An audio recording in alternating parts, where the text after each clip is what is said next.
Somebody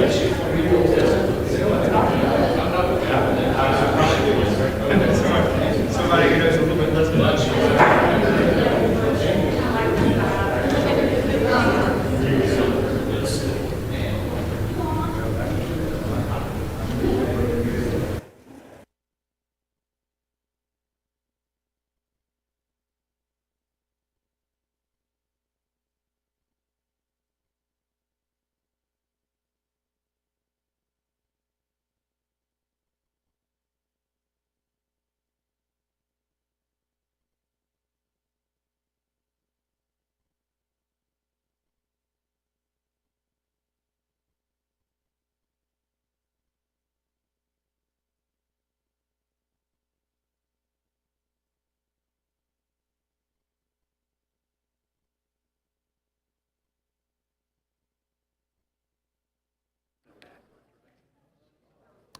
Good morning. Good to see everyone this morning. We're in the book of Deuteronomy in this class.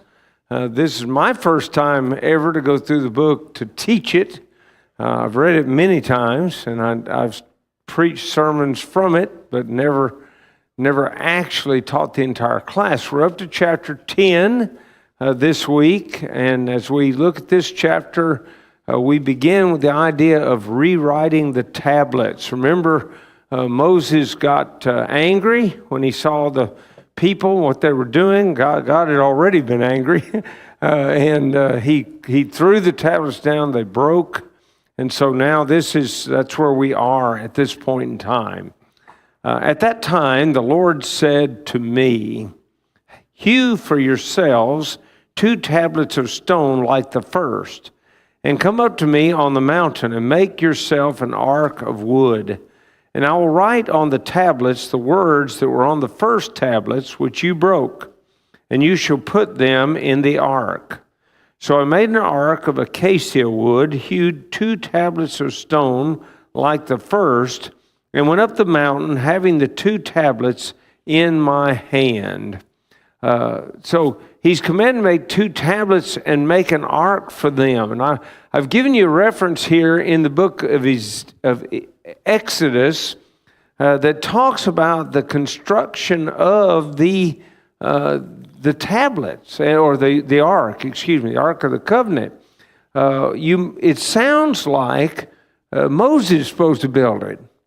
But in reality, Moses, like many of us, uses what we might call an agent.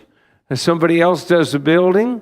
On occasion, I've asked Wayne Morris to do something, and then I can say, "Well, look what I've had made." I can't say I made it because I didn't make it, but that's kind of what you got here. A little bit of that Moses instructed to make it, but he has the freedom, as it were, to have somebody else make it. So in Exodus 25, beginning verse 10. "And they shall make an ark of acacia wood, 2.5 cubits shall be its length, 1.5 cubits its width, and 1.5 cubits its height. And you shall overlay it with pure gold inside and out. You shall overlay it, and shall make on it a molding of gold all around. You shall cast 4 rings of gold for it, and put them in its 4 corners. 2 rings shall be on one side, and 2 rings on the other side. And you shall make poles of acacia wood and overlay them with gold. You shall put the poles in the rings on the sides of the ark, that the ark may be carried by them. The poles shall be in the rings of the ark, they shall not be taken from it. And you shall put into the ark the testimony which I give to you." Okay, so we're talking about the testimony. That's what the two tablets are. They are the 10 Commandments written in stone. So we've seen this describe the construction of the Ark of the Covenant. And I want to review again something that I say periodically, and that is the God of the Old Testament is a God of detail. He tells you what he wants you to know, and you're expected to do it. Now, why do I stress that? It's because some people get to the New Testament And they want to make him a God of just, he's just all love. And as long as you're trying to serve him, he's okay with it. Well, if that's true, then he changed. And what do we know about God? Well, we know Jesus is God, and I can demonstrate that if you need it. And as we look at that idea that Jesus is God, you get to Hebrews chapter 13, verse 4. What does it say? Jesus Christ, the same yesterday, today, and forever. God doesn't change. So the God of detail in the Old Testament is the same God that we serve today. And it's important for us to see that and to realize if he wants something in worship, he will tell us. If he doesn't want it in worship, he may not say a word. His silence is supposed to be enough, for us. And in this case, it clearly is. Now, chapter 37 of Exodus describes the actual building of the ark. And there you will see that Moses himself does not do the building of it. And we'll just glance at that briefly. Then Bezalel made the ark of acacia wood. 2.5 cubits was its length, and 1.5 cubits its width, and 1.5 cubits its height. I'm not going to go ahead and reread all those details, but look who made it. Bezalel made it. Moses was commanded to make it, but that doesn't mean he can't pass that on, the instructions on to do the building. And I find that God, in his very instructions, the way he laid this out, expects a leader to delegate. And when he delegates, then, Bezalel builds it. Moses doesn't hang over and say, wait a minute, you didn't get that right. He doesn't do that. Instead, Bezalel builds it. He's commissioned. He's given authority. That's important to see in the church, that leaders have the ability to pass on, to delegate authority to other people. They can't delegate the authority to watch for souls. That's their job. But they can delegate other things so that they will get done. So Moses is to build an ark for the tablets to go into, so they'll always have a place among God's people. Now, could I make one other quick observation? Notice that it's to have poles in it, and the poles will never be taken out. Who gets in trouble with the ark? King David. Why does he get in trouble? They don't carry it the right way. Apparently the poles are gone. Now, I'm guessing, because we don't have record of that. But even if the poles are there, David said, build a brand new cart and put it on it. Well, that sounds like you're honoring God. And here we are again, that God of detail. I want you to remember that. So they build this cart and they put it on it, and guess what happens? That ends up costing somebody their life, doesn't it? Because the ark, the oxen stumble and the ark moves on the cart. You could imagine that. We have a dear friend, she's now passed on, who is taking a big pot of soup to the church building, and somebody's gotten pulled in front of them real quick. She slammed the brakes on, and soup went everywhere, all over her Bible and the floorboard and all kind of stuff. Well, then we can imagine something shifting if there was a little bit of a bump or something like that. But it was costly. It's costly. Why? Because David didn't follow the rules. Now, it is interesting that when David goes to move it again, he says, we've got to do it this way. Well, so he's looked at the law by then. He now knows that God has a rule. God's a God of detail. I'm going to keep bringing that up. It comes up all through this book, really, of Deuteronomy. All right, verses 4 and 5. And he wrote on the tablets, according to the first writing, the 10 commandments, which the Lord had spoken to you in the mountain from the midst of the fire in the day of the assembly. And the Lord gave them to me. Then I turned and came down from the mountain and put the tablets in the ark which I had made. And there they are, just as the Lord commanded me. So notice how many times in the books of Exodus, Leviticus, Numbers, and Deuteronomy do you hear the words, as the Lord? Sometimes as the Lord commanded, just as the Lord commanded, or many times it's as the Lord commanded Moses. It's that way over and over and over again. And again, the God of detail, he lets you know what he wants. He speaks it very clearly. Look at verses 6 and 7. Now the children of Israel journeyed from the wells of Bene Jacan to Mosera, and where Aaron died, and where he was buried. And Eleazar, his son, ministered as priest in his stead. From there, they journeyed to Gadoga, I don't know, and from there to Jotbatha, a land of rivers of water. Why does he bring this in here? These are just details to give you an idea of the movement of the people. Where did they go? When was this? This is at the time of the death of Aaron, and this is the path that they took. That's all he's doing in those verses 8 and 9. At that time, the Lord separated the tribe of Levi to bear the ark of the covenant of the Lord, to stand before the Lord, to minister to him, and to bless in his name to this day. Therefore, Levi has no portion nor inheritance with his brethren. The Lord is his inheritance, just as the Lord your God promised him. So Levi is set apart, and I've given you references in both Exodus and Numbers that demonstrate that they're set apart. Their inheritance is God, so they don't have any significant land. They do get to live in some cities, that's true, but they don't really have land like everybody else does, because they are totally dependent upon God. That's the way that functions for them. Pick up verse 10 then. As at the first time I stayed in the mountain 40 days and 40 nights.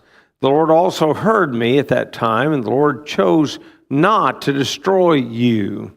See, this is information that we need to be reminded of, that God he was going to destroy them because of the false worship of the golden calf. What did they do? They sat down to eat and drink, and they rose up to play.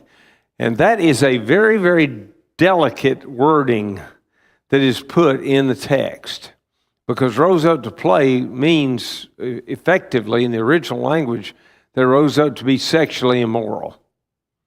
And why would they do that? Because that's the way all the pagans worshipped.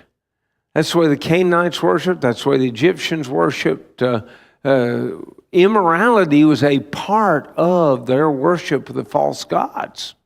And so Israel is imitating what they've seen. And this is, oddly enough, this is exactly what God warns against in what? In the Ten Commandments. It's exactly what he says don't do. So Moses just reminding of that. Verse 11, then the Lord said to me, arise, begin your journey before the people, that they may go in and possess the land which I swore to their fathers to give them. And now, Israel, what does the Lord your God require of you? But to fear the Lord your God, to walk in all his ways, and to love him, to serve the Lord your God with all your heart and with all your soul, and to keep the commandments of the Lord and his statutes which I command you today for your good. Indeed, heaven and the highest heavens belong to the Lord your God, also the earth with all that is in it. The Lord delighted not only in your fathers to love them, he chose their descendants after them, you above all peoples as it is this day. Therefore, circumcise the foreskin of your heart and be stiff-necked no longer. Now pause a minute. If you've read the Sermon on the Mount, you know that Jesus emphasizes there the heart. It's over and over and over again. You might say, well, that's not emphasized in the Old Testament. Well, actually it is, as you've just heard. It is emphasized. God wanted the heart first. If he can get the inside, then the outside usually go along with it. See that, and he knows that. We've got to remember that today. Give God your heart first, and then we'll go on from there. So very, very important to realize that. Verse 17 of chapter 10 of Deuteronomy. For the Lord your God is God of gods and Lord of lords, the great God, mighty and awesome, who shows no partiality nor takes a bribe. He administers justice for the fatherless and the widow, and loves the stranger, giving him food and clothing. Therefore, love the stranger, for you are strangers in the land of Egypt. Pause again, please. One thing we got to realize, again, God is consistent. He has always loved the stranger, the foreigner. Now, why am I bringing that up? Because we got brethren who say you cannot, out of the church treasury, help a needy person who's not a member of the church. Well, if so, then God's inconsistent. And I already told you God's not inconsistent. So can you help a needy person out of the treasury? Yes, you may. You may. He's always been able to. Because that's the nature of God, that you will take care of the stranger. Now, the stranger could also, of course, be some Jew from a foreign place, but usually that's not the way the word's used. It's usually used of foreigners, of what we call Gentiles. That's usually the way that it's used, and they're to be taken care of. Verse 20, you shall fear the Lord your God, you shall serve him, and to him you shall hold fast and take oaths in his name. He is your praise, and he is your God, who has done for you these great and awesome things which your eyes have seen. Your fathers went down to Egypt with 70 persons, and now the Lord your God has made you as the stars of heaven in multitude. We've already talked about when they came out of Egypt, we're talking about probably in the neighborhood of between 2 and 3 million people. It's just an amazing number of people that we're talking about. Now, I'll give you a little bit of notice as we enter chapter 11, and it's going to be more so in chapter 12. Listen for these two expressions. You shall not. And watch, especially in chapter 12, how many times that it says shall. Shall. God is very specific again about what he wants, and we're going to begin to see that. You may hear me kind of emphasize that a little bit as I read. I've tried to go through and make sure I've marked my Bible entirely so that I pick up on them. Therefore you shall love the Lord your God and keep his charge, his statutes, his judgments, and his commandments always. Know today that I did not speak with your children who have not known and who have not seen the chastening of the Lord your God, his greatness and his mighty hand and his outstretched arm, his signs and his acts which he did in the midst of Egypt, to Pharaoh, king of Egypt, and to all his land. What he did to the army of Egypt, to their horses and their chariots, how he made the waters of the Red Sea overflow them as they pursued you, and how the Lord has destroyed them to this day. And what he did for you in the wilderness until you came to this place, and what he did to Dathan and Abiram, the sons of Eliab, the sons of Reuben, how the earth opened its mouth and swallowed them up, their households, their tents, and all the substance that was in their possession in the midst of Israel. But your eyes have seen every great act of the Lord which he did. Right now he's challenging the adults in the group, the ones that had been around. Now they may not have been adults all the way back to Egypt. They may have been young. But they've seen God's purpose in purposefully taking care of his people. They've seen it again and again. He gives a decent list of all that he did. The plagues, what he did to Pharaoh, which of course refers to the parting of the Red Sea, and the fact that it came back in on them, how he took care of them in the wilderness, how that when there was rebellion in the camp, that God took care of that. The earth opened up its mouth and swallowed those people. All those things he reminds them of. Why is he doing that? Because again, he's saying the same thing. You better listen to what I'm saying. You better do what I'm telling you to do, because I am a good God. I know how to reward you, but I also know how to punish.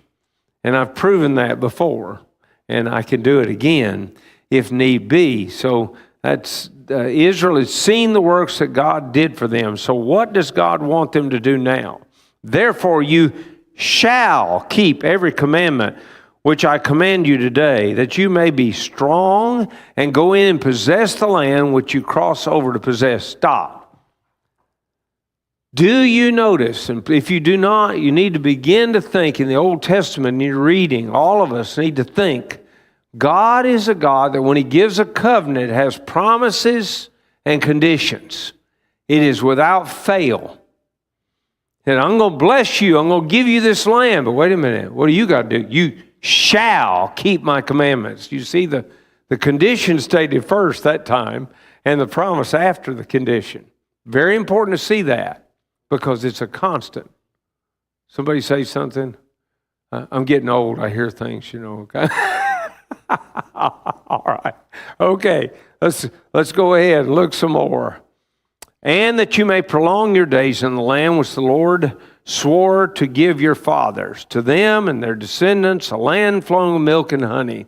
For the land which you go to possess is not like the land of Egypt, from which you have come, where you sowed your seed and watered it by foot as a vegetable garden. But the land which you cross over to possess is a land of hills and valleys, which drinks water from the rain of heaven, a land for which the Lord your God cares. The eyes of the Lord your God are always on it, from beginning of the year to the very end of the year. And it shall be that if you earnestly obey my commandments, which I command you today, to love the Lord your God and serve Him with all your heart and with all your soul, then, and see that's the way to pick up on the promise condition. If, then, if, that's those conditions, then here comes the promise.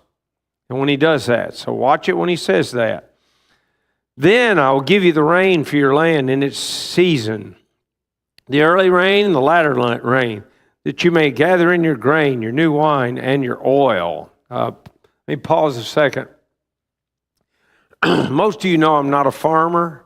I'm a preacher's kid. But as a preacher, I've gotten to go and literally stay on farms sometimes when I was doing a gospel meeting somewhere. And here's what I've learned about, for example, the corn crop. They want rain when they put the seed down. Put the seed down, then they want rain. And then when the corn gets up and it's in the tassel, they want more rain. Because when it's in the tassel and it gets rain, it fills out. And you get a really full ear of corn that's very viable. They're going to grade these farmers when they bring it into to sell the seed, the grain. They're going to grade it based on the amount, and of course, the bigger it is, the more amount you've got. And they're going to also measure it on water content. Now, they're looking for low water content. I know that. But you had to have high water content to get it. And what happens in Israel? Early rain, that's when you plant. Later rain, that's when it needs it to grow, and to flesh out and fill out. So God knows what He's doing. This is not something that's foreign to what's going on here today. It's just that the bulk of us are not farmers, so we don't know much about it. But that's the way it worked, and God's making a great promise. So verse 15 of chapter 11, Deuteronomy, and I will send grass in your fields for your livestock, that you may eat and be filled. Take heed to yourselves, lest your heart be deceived, and you turn aside and serve other gods and worship them, lest the Lord's anger be aroused against you, and you shut up the heavens so that there be no rain, and the land yield no produce, and you perish quickly from the good land which the Lord is giving you. Obey God and be blessed. Disobey God and be cursed. It's that simple. And it hasn't changed. It's still identically that way. Think about Jesus' instructions, Mark chapter 16, verse 16. He that believeth and is baptized shall be saved. If you obey me, you'll be blessed. Isn't that what that says? He that believeth not shall be condemned. If you disobey me, you will be cursed. Is that not also right there? Yeah, it is. Is God the same yesterday, today, and forever? Yes, He is. He is the same all the time. All right, verse 18. Therefore, now watch it.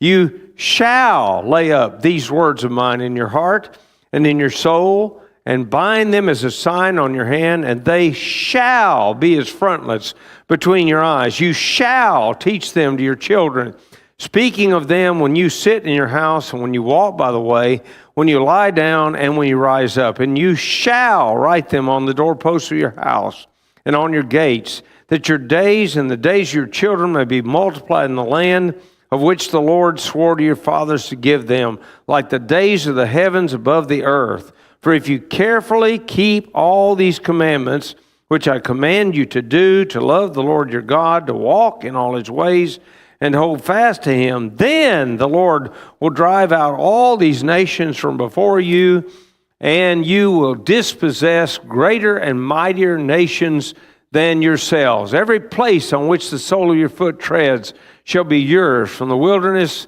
and Lebanon, from the river Euphrates, even to the western sea, shall be your territory. No man shall be able to stand against you. The Lord your God will put the dread of you and the fear of you upon all the land where you tread, just as he has said to you. Behold, I set before you today a blessing and a curse. Did you notice? If, then. If, there's the condition.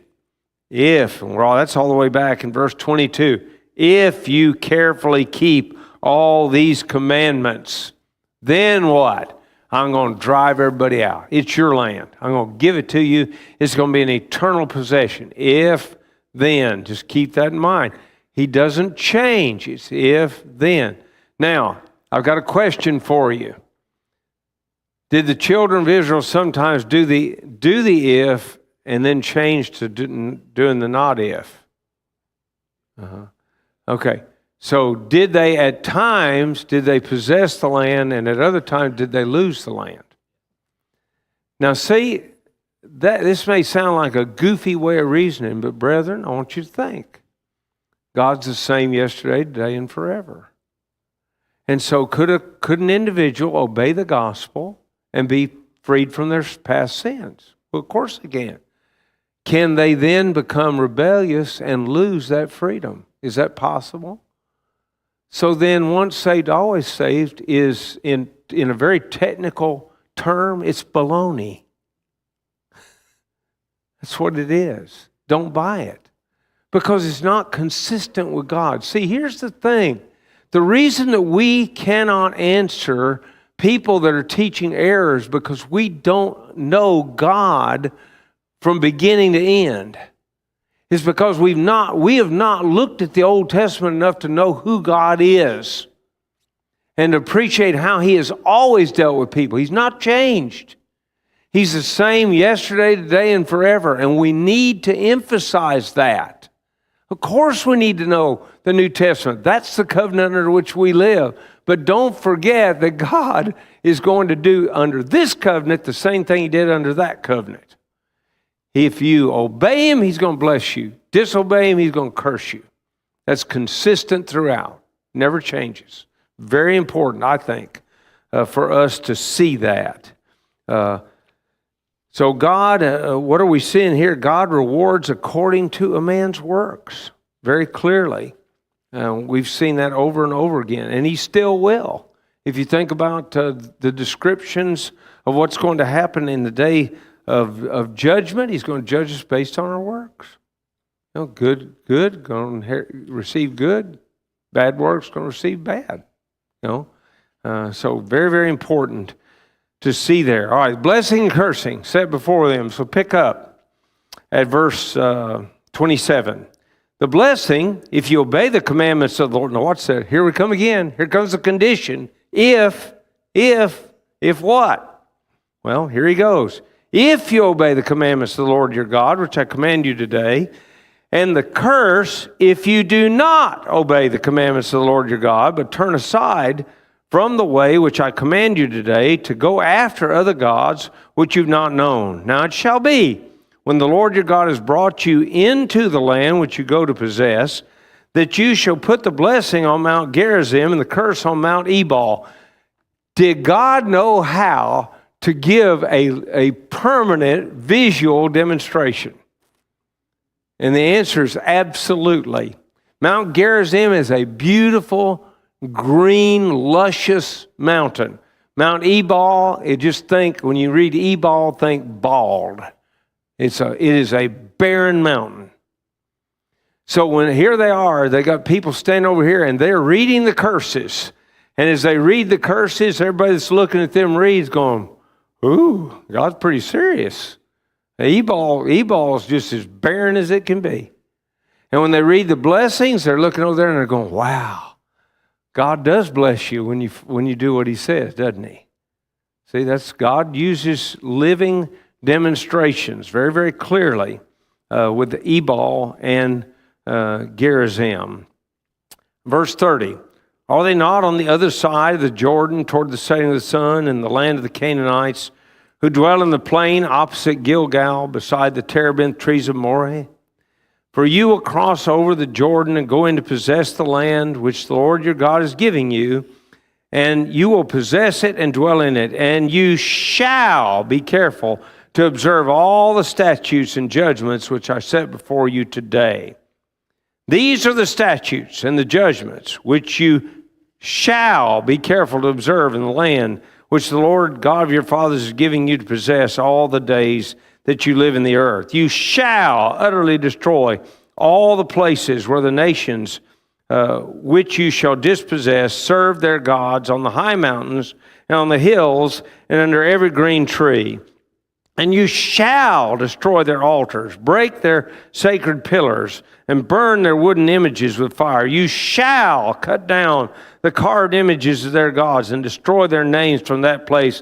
You shall not worship the Lord your God with such things, but you shall seek the place where the Lord your God chooses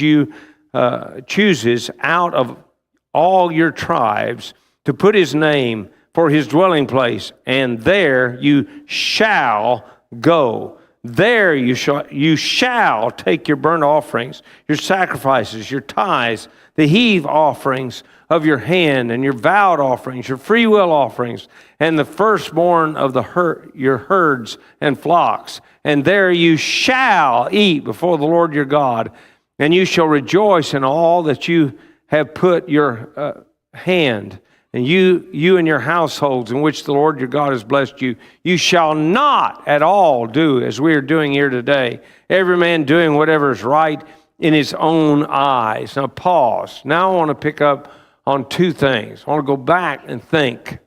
In chapter 11, what did he say about the children? What is the big emphasis with children?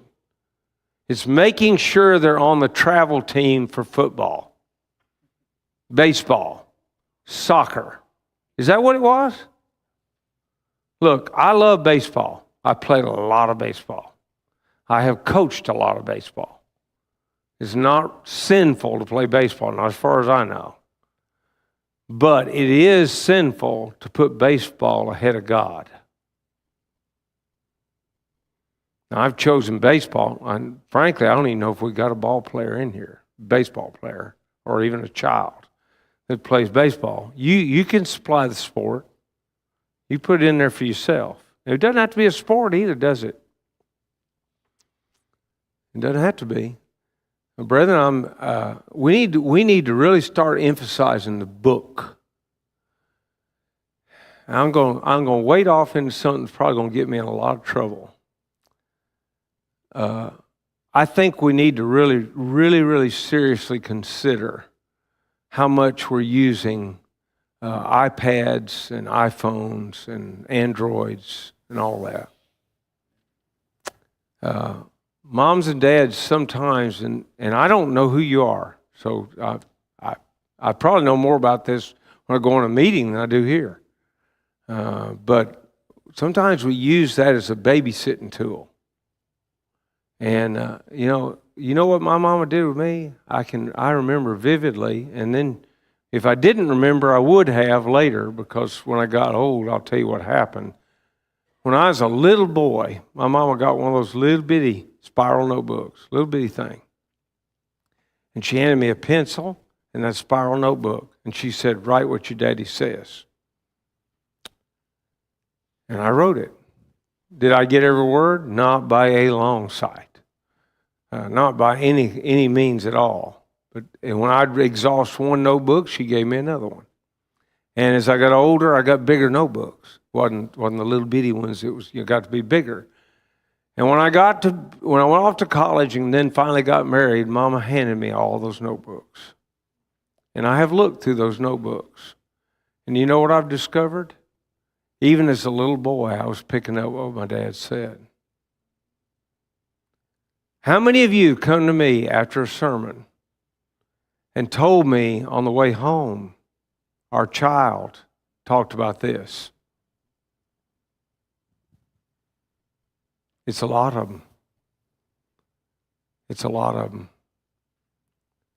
We need to reconsider our emphasis on the book, on God's Word and God's people. The first priority in every family ought to be God, His Word, His people, and actions that involve Him. Now, before you run away and say, well, we're leaving here because the preacher is against baseball. I did not say that. Did not. What I said was God needs to be first. That's what I said. And I'll stand by that. I do not believe in this place I'll lose my job over it either. I'll stand by it. We got to make a change. If we don't make a change, we're going to lose the next generation. I guarantee you. I can show you where it happened. It's easy. It's the book of Judges. You de-emphasize it, wait and see what comes. And it's not going to be pretty. I have had years ago, this was not here at all, years ago, had a woman sit across from me and I was trying to encourage her to make sure her daughters were in Bible class and they were learning the Word of God. She said, no, we're going to emphasize education because I want both my daughters to be lawyers and make lots of money. Guess how faithful her daughters are today? They are not. She made a choice. Read the choice. If, then. If, then. It's all the way through. Okay. I'll get off my soapbox and go back to Deuteronomy. All right, we're now to verse 9 of chapter 12. For as yet you've not come to the rest and the inheritance which the Lord your God is giving you. But when you cross over the Jordan and dwell in the land which the Lord your God is giving you to inherit, and He gives you rest from all your enemies round about, so that you dwell in safety, then, did you notice that? Here we go. Here comes the then. This is the promise part. Then there will be the place where the Lord your God chooses to make His name abide. There you shall bring all that I command you, your burnt offerings and your sacrifices, your tithes, the heave offerings of your hand, and all your choice offerings which you vow to the Lord. And you shall rejoice before the Lord your God, you and your sons and your daughters, your male and female servants, and the Levite who is within your gates, since he has no portion nor inheritance with you. Okay, what does God want them to do? When it comes time to worship, go where you're supposed to go. And if you look at the life of Jesus, I don't know if you've ever thought about the faithfulness of Mary and Joseph. We don't usually talk about it because it's so limited what we know. But guess what? When he's 12 years old, where do they take him? Jerusalem. And when the feast is over and they're going back home, where does he stay? Well, you remember that too. He stays in there talking, asking and answering questions, there in the temple area. That was what the Lord did. Well, that's the emphasis that we see or are supposed to see among the Jews. All right, verse 13. Take heed to yourself that you do not. Now, that doesn't say shall not, but I thought do not here pretty much means shall not. It's the same idea. Offer your burnt offerings in every place that you see. But in the place which the Lord chooses, in one of your tribes, there you shall offer your burnt offerings, and there you shall do all that I command you. What happens when Jeroboam takes the 10 tribes away? What does he do? He gets worried they're going to go to Jerusalem and they're going to leave him. And so what does he do? He builds 2 places to worship, but it's not Jerusalem. God made a promise to Jeroboam that we rarely ever pay attention to. He said, if you lead these people in the right way, I'm going to make you like David. But instead of being like David, a man after God's own heart, what do you hear all the way from the time that the children of Israel break off, the 10 tribes, what do you hear? Every king commits the sin of Jeroboam. One after the other after the other. Every one of them de-emphasizes the worship of God and emphasizes the worship of false gods. And what does it pay them? Captivity. That's what it pays them. Captivity. Don't forget it. It's right here.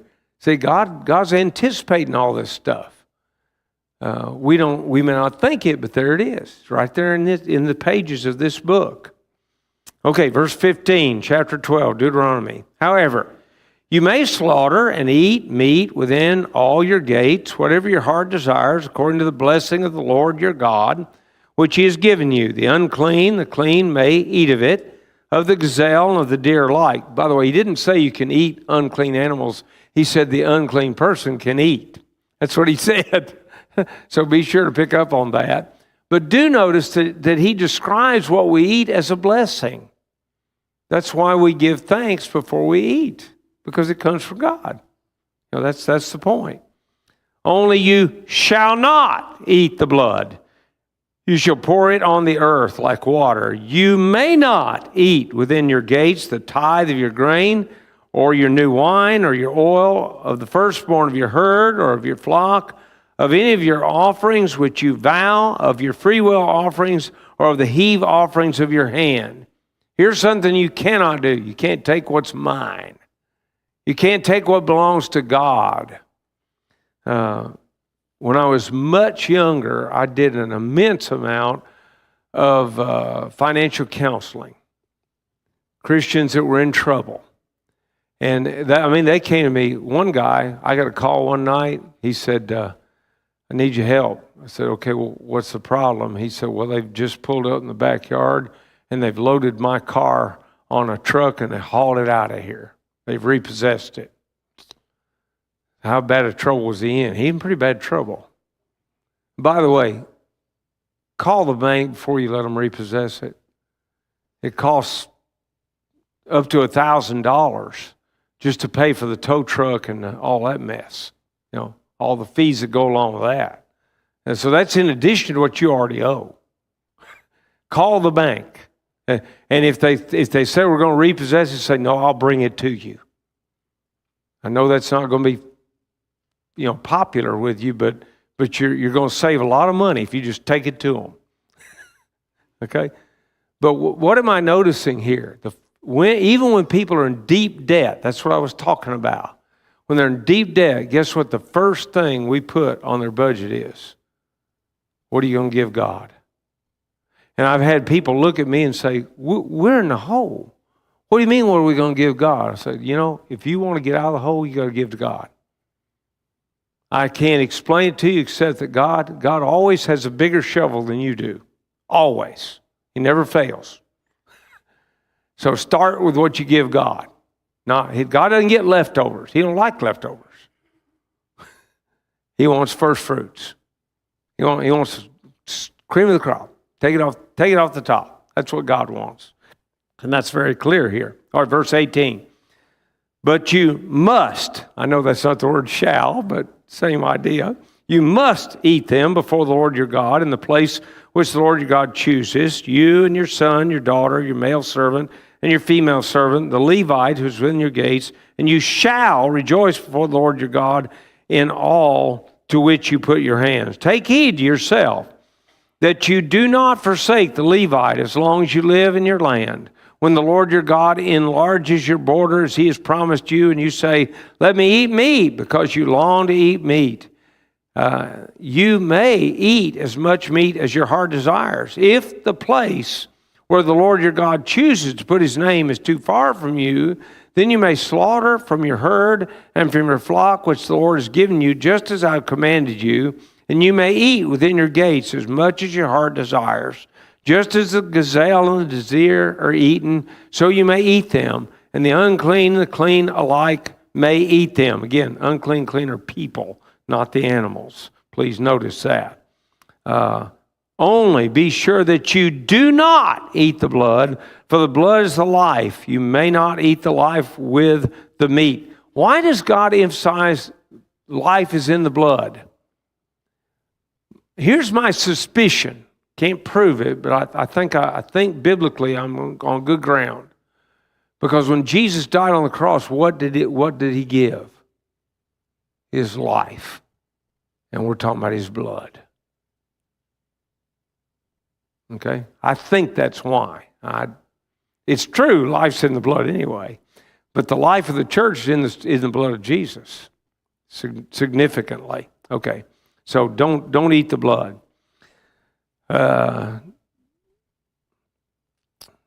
Verse 26, only the holy things which you have and your vowed offerings you shall take and go to the place which the Lord chooses. And you shall offer your burnt offerings, the meat and the blood on the altar of the Lord your God. And the blood of your sacrifices shall be poured out on the altar of the Lord your God. And you shall eat the meat. Observe and obey all these words which I command you, that it may go well with you and your children after you forever, when you do what is good and right in the sight of the Lord your God. Notice, promise. It's going to be great with you. Your children are going to be benefited. If what? Only if you do what I command you. It's if then. Keeps being that way all the way through. When the Lord your God cuts off from before you the nations which you go to dispossess, and you displace them and dwell in their land, take heed yourself that you are not ensnared to follow them after they are destroyed from before you, and that you do not inquire after their gods, saying, how did these nations serve their gods? I also will do likewise. You shall not worship the Lord your God in that way, for every abomination to the Lord which he hates, they have done to their gods, for they burn even their sons and their daughters in the fire to their gods. Whatever I command you, be careful to observe it. You shall not add to it or take away from it. By the way, that is a consistent argument throughout Scripture. Don't add to what I say. Don't take away from it. Thank you.